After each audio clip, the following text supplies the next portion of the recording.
Our final talk is by Lynn Jones, professor in the Department of Art History at Florida State University. When we started the plans for this program a year ago, we thought that we would be having this talk as Lynn's book on the Palace Church of Akhtamar was published, but instead we will have it a year later when it has been very well received. And she is going to talk on an aspect of the church, the pious ancestry and the decorative programs of the Church of the Holy Cross at Akhtamar. I can't see you. There you are.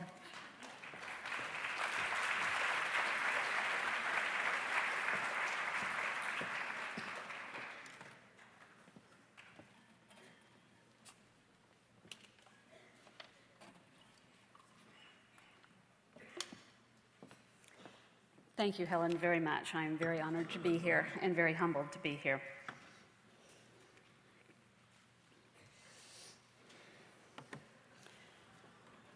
The main figural register of the Church of the Holy Cross, pious rulership and ancestral piety, is the subject which I will discuss today.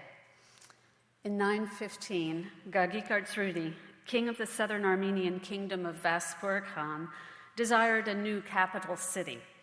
He chose a small island in Lake Van, now in eastern Turkey, which offered superior defensive capabilities, a reliable freshwater spring, and the beauty appropriate for a royal setting. The planning and building of the, quote, splendid, famous, and stupendous city of Akhtamar, end quote, are described in the history of the House of the Artsrunik, a contemporary history composed by 3 authors. And according to the second, known as the anonymous continuator, Gagik first secured the harbor and fortified the island with massive walls. He then directed the construction of princely residences, terraced gardens, and parks filled with trees and flowers. The centerpiece of the city was the royal palace, which, quote, appeared from all sides of the province as a great hill in the middle of the city, end quote. The palace church, dedicated to the Holy Cross, faced the north facade of the palace, and it dates from 915 to 925. The palace church is all that remains of Gagik's 10th century city. The other buildings that you see on the screen were added in the 16th to 18th centuries. The central planned church is best known for its extensive sculptural program. Over 200 remarkably well-preserved figures carved in low relief decorate the exterior. A frieze of running animals encircles the drum of the dome, while arches carved with pomegranates emphasize the windows in the drum of the dome. That's up here and here. A second frieze, composed of animals and human faces, stretches across the roofline, encircling the church. This here. It is broken at the 4 peaks of the gables, interrupted by the full figure images of the evangelists. And beneath the evangelist's feet is a third frieze of animals and humans, which begins on the west facade and wraps the building. Below this is a row of animal heads, animals in profile, and animal protomes, which begins and ends on the east facade, on either side of a portrait of Adam. And beneath this row is the main figural frieze, approximately 3 meters above the current ground level. The animal and human figures carved here stand on or slightly above a ground line carved with lotus flowers and pomegranates. So you can see this here. The interior of the church is much less well preserved, although a recent restoration program has fixed the holes in the roof. Much of the frescoes have been lost to us forever. Still, the interior retains 2 fresco cycles, one circling the drum of the dome, here, and one circling the lower walls of the church. And I have an image taken at the beginning of the 20th century of the Royal Gallery, which you can see the now destroyed balustrade with its animal heads, and the clarity, even though it's in black and white, of the images, the greeting and the nativity here. Perhaps the most famous image on the exterior of the church is on the west facade. which depicts Gagik presenting a model of his church to Christ. It's Gagik and Christ. I have argued elsewhere that a second portrait of Gagik is found on the east facade, where he is shown in conjunction with an image of Adam directly beneath him. So this would be Gagik, this is Adam. And I have argued that a primary function of the exterior decorative program was to establish Gagik's piety, employing iconography that stressed the orthodox nature of his rule.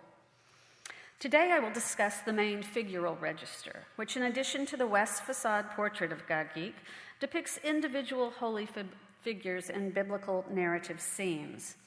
The sculptures of this register continue the message of royal piety that is conveyed by the king's portraits and by the comparisons of Gagik and Adam. But I suggest the focus of this register is nuanced to specifically stress the piety of the Artsruni and the history of Vaspura Khan, in addition to offering biblical paradigms of good rulers with whom Gagik may be favorably compared. In order to understand the iconography of the palace church at Akhtamar, it is essential to understand the contemporary political situation. Medieval Armenia was made up of a collection of principalities ruled by Nakharhars, members of the hereditary Armenian nobility. The most important families were the Bagratuni, with lands in the north, and the Artsrunik in the south. Regional loyalties dominated, and ideas of Armenian unity were largely conceptual, reflecting adherence to a common language or to a common Christian confession, rather than to the preeminence of any single political entity. The nation was not autonomous, but was administered by a resident governor, or Ostikhan, who lived in Parta, in modern Azerbaijan, and was appointed by the caliph in Baghdad or Samarra. While Byzantium had no similar in situ political representative in Armenia, it nevertheless considered the country to be its vassal state, and accordingly it responded in kind to each Islamic recognition of Armenian princes and nobility. But even the term Armenia, when applied to the medieval period, is problematic. The nation was only briefly unified under the rule of a single king who was acknowledged by all Nakharhars. In 884-85, Ashot Bagratuni was invested by the Ostikhan, and as Ashot I became Armenia's first medieval king. Given this political instability, it is no surprise that Bagratuni rule of Armenia was undermined by the civil wars that raged constantly amongst the Armenian noble houses, and by Nakharhar's intent on usurping Bagratuni power or on freeing themselves from Bagratuni's suzerainty. Gagik Artsruni was the first such prince to establish an independent kingdom, Vaspura Khan, in the south of the Armenian lands. And here we have Vaspura Khan, Legvan with Akhtamar, and the Bagratuni lands, the home of the Ostikhan in Parta here. Gagik came to power through his collusion with the Ostikhan, allying his forces with those of the Caliphate and leading the combined armies against his uncle, the Bagratid king Sumbat I.